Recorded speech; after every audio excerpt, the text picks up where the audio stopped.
مسلمان کو مارنے کا بہترین طریقہ یہ ہے کہ اسے مسلمانوں کے ہاتھوں مرواؤ۔ مسلمان کو ذہنی عیاشی کا سامان مہیا کر دو تو وہ اپنے دین اور ایمان سے دستبردار ہو جاتا ہے۔ تم مسلمان کا ایمان آسانی سے خرید سکتے ہو۔ اس نے عرب کے کئی امراء اور وزراء کی مثالیں دیں جنہیں صلیبیوں نے عورت، شراب اور دولت سے خرید لیا تھا اور انہیں اپنا درپردہ دوست بنا لیا تھا۔ کچھ دیر مسلمانوں کی کمزوریوں کے متعلق باتیں ہوئیں، پھر لڑکیوں کو آزاد کروانے کے عملی پہلوؤں پر غور ہوا۔ آخر یہ طے پایا کہ 20 نہایت دلیر آدمی اس کام کے لیے روانہ کیے جائیں گے اور وہ اگلی شام تک روانہ ہو جائیں۔ اسی وقت 4-5 کمانڈروں کو بلایا گیا۔ انہیں اصل مقصد اور مہم بتا کر کہا گیا کہ 20 آدمی منتخب کریں۔ کمانڈروں نے تھوڑی دیر اس مہم کے خطروں کے متعلق بحث مباحثہ کیا۔ ایک کمانڈر نے کہا، ہم پہلے ہی ایک ایسی فورس تیار کر رہے ہیں جو مسلمانوں کے کیمپوں پر شب خون مارا کرے گی اور ان کی متحرک فوج پر بھی رات کو حملے کر کے پریشان کرتی رہے گی۔ اس فورس کے لیے ہم نے چند ایک آدمی منتخب کیے ہیں۔ اگسٹس نے کہا، لیکن یہ آدمی 100% قابل اعتماد ہونے چاہیے۔ وہ ہماری تمہاری نظروں سے اوچھل ہو کر یہ کام کریں گے۔ یہ بھی ہو سکتا ہے کہ وہ کچھ بھی نہ کریں اور واپس آ کر کہیں کہ وہ بہت کچھ کر کے آئے ہیں۔ ایک کمانڈر نے کہا، آپ یہ سن کر حیران ہوں گے کہ ہماری فوج میں ایسے سپاہی بھی ہیں جنہیں ہم نے جیل خانوں سے حاصل کیا ہے۔ یہ ڈاکو، چور اور رہزن تھے۔ انہیں بڑی بڑی لمبی سزائیں دی گئی تھیں۔ انہیں جیل خانوں میں مرنا ہی تھا۔ ہم نے ان سے بات کی تو وہ جوش و خروش سے فوج میں آ گئے۔ آپ کو شاید یہ معلوم کر کے بھی حیرت ہو کہ ناکام حملے میں ان سزا یافتہ مجرموں نے بڑی بہادری سے کئی جہاز بچائے ہیں۔ میں لڑکیوں کو مسلمانوں سے آزاد کروانے کی مہم میں ایسے 3 آدمی بھیجوں گا۔ مورخوں نے لکھا ہے کہ مسلمانوں میں عیش و عشرت کا رجحان بڑھ گیا اور اتحاد ختم ہو رہا تھا۔ عیسائیوں نے مسلمانوں کو اخلاقی تباہی تک پہنچانے میں ذہنی عیاشی کا ہر سامان مہیا کیا۔ اب انہیں یہ توقع تھی کہ مسلمانوں کو ایک ہی حملے میں ختم کر دیں گے۔ چنانچہ ان کے خلاف عیسائی دنیا میں نفرت کی طوفانی مہم چلائی گئی اور ہر کسی کو اسلام کے خلاف جنگ میں شریک ہونے کی دعوت دی گئی۔ اس کے جواب میں معاشرے کے ہر شعبے کے لوگ صلیبی لشکر میں شامل ہونے لگے۔ ان میں پادری بھی شامل ہوئے اور عادی مجرم بھی گناہوں سے توبہ کر کے مسلمانوں کے خلاف مسلح ہو گئے۔ بعض ملکوں کے جیل خانوں میں جو مجرم لمبی قید کی سزائیں بھگت رہے تھے وہ بھی فوج میں بھرتی ہو گئے۔ ان مجرموں کے متعلق عیسائیوں کا تجربہ غالباً اچھا تھا، جس کے پیش نظر ایک کمانڈر نے لڑکیوں کو آزاد کروانے اور صلاح الدین کو قتل کرنے کے لیے قیدی مجرموں کا انتخاب کیا تھا۔ صبح تک 20 انتہائی دلیر اور ذہین آدمی چن لیے گئے۔ ان میں میگنانا ماریوس بھی تھا، جسے روم کے جیل خانے سے لایا گیا تھا۔ اس جاسوس کو جو ڈاکٹر کے بہروپ میں سلطان ایوبی کے کیمپ میں رہا اور فرار ہو آیا تھا، اس کمانڈو پارٹی کا کمانڈر اور گائیڈ مقرر کیا گیا۔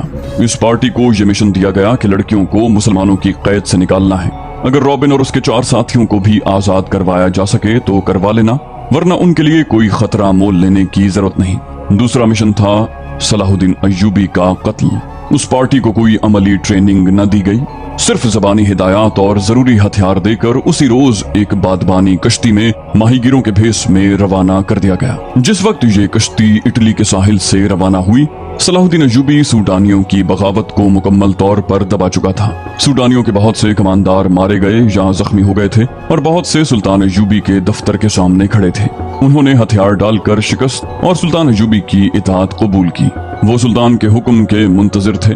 سلطان اندر بیٹھا اپنے سالاروں وغیرہ کو احکام دے رہا تھا۔ علی بن سفیان بھی موجود تھا۔ اس فتح میں اس کا بہت عمل دخل تھا۔ صلیبیوں کو شکست دینے میں بھی اس کے نظام جاسوسی نے بہت کام کیا تھا، بلکہ یہ دونوں کامیابیاں جاسوسی کے نظام کی ہی کامیابیاں تھیں۔ سلطان ایوبی کو جیسے اچانک کچھ یاد آ گیا ہو، اس نے علی بن سفیان سے کہا، علی، ہمیں ان جاسوس لڑکیوں اور ان کے ساتھیوں کے متعلق سوچنے کا وقت ہی نہیں ملا۔ وہ ابھی تک ساحل پر قیدی کیمپ میں ہیں۔ ان سب کو فوراً یہاں لانے کا بندوبست کرو اور تہہ خانے میں ڈال دو۔ علی بن سفیان نے کہا، میں ابھی پیغام بھجواتا ہوں۔ ان سب کو یہاں پہرے میں بلوا لیتا ہوں۔ سلطان، آپ شاید 7ویں لڑکی کو بھول گئے ہیں۔ وہ سوڈانیوں کے ایک کماندار بالیان کے پاس تھی۔ اسی لڑکی سے جاسوسوں اور بغاوت کا انکشاف ہوا تھا۔ میں دیکھ رہا ہوں کہ بالیان ان کمانداروں میں نہیں ہے جو باہر موجود ہیں، اور وہ زخمیوں میں بھی نہیں ہے، اور وہ مرے ہوں میں بھی نہیں ہے۔ مجھے شک ہے کہ 7ویں لڑکی، جس کا نام فخر المصری نے موبی بتایا تھا، بالیان کے ساتھ کہیں روپوش ہو گئی ہے۔ سلطان ایوبی نے کہا، اپنا شک رفع کرو علی،